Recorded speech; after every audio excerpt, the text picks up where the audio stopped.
A1 brings something special out of everybody.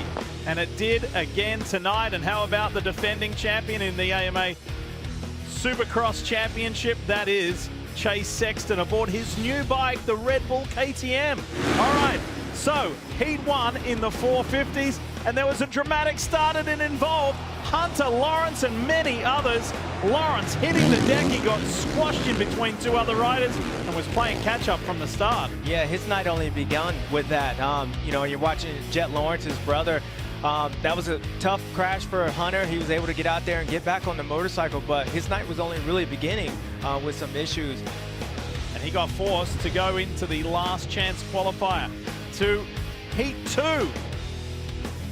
And this was the last chance qualifier where he was trying to force his way through and got shut out in the end.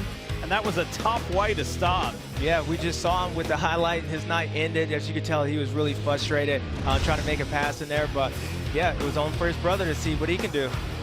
Main event time. And Jet Lawrence went to the front. And look at this. Multiple riders down. Malcolm Stewart, Ken Roxon.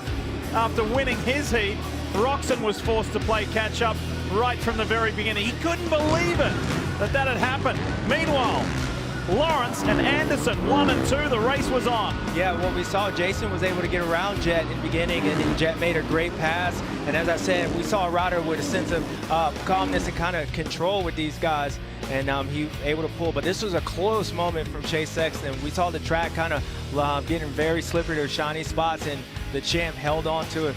On that one, that was really closely. And James, by hanging on to that, that would eventually equal a podium because of what went down between these two guys. Cooper Webb and Jason Anderson put on the fight of the night. I believe, and I was impressed with Jet Lawrence. I was really impressed with Cooper as well, Cooper Webb. But this moment, just like what happened in the 250 class with his teammate, caught him out, and that was a tough hit for him. Nothing he can do. But he was able to get back up and salvage what he could. But I know that was a tough hit for Cooper. That took Cooper Webb off the podium. And a special piece of history on the line.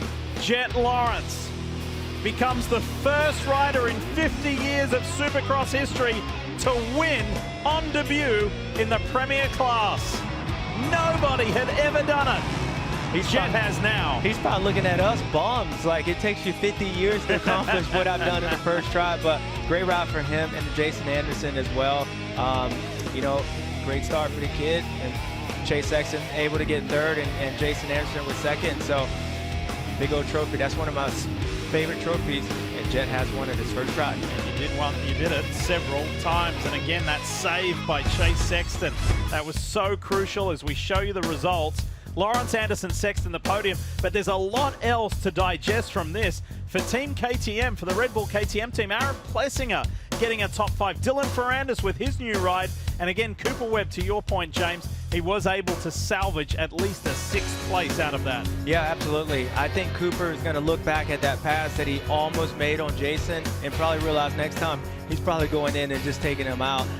That definitely caused that crash, what ended up happening a lap later. But Cooper's got to keep his head up. We really wasn't talking about him coming into this, and if he's healthy going into next week, I think he'll be a factor this year. One of the big names from there as we continue to roll through the full field, and you can see Jorge Prado there, the MXGP World Champion, who was in the top 10 for the majority of the main. Just drifted back a little bit towards the air there to finish in 13th behind Adam Cianciarulo.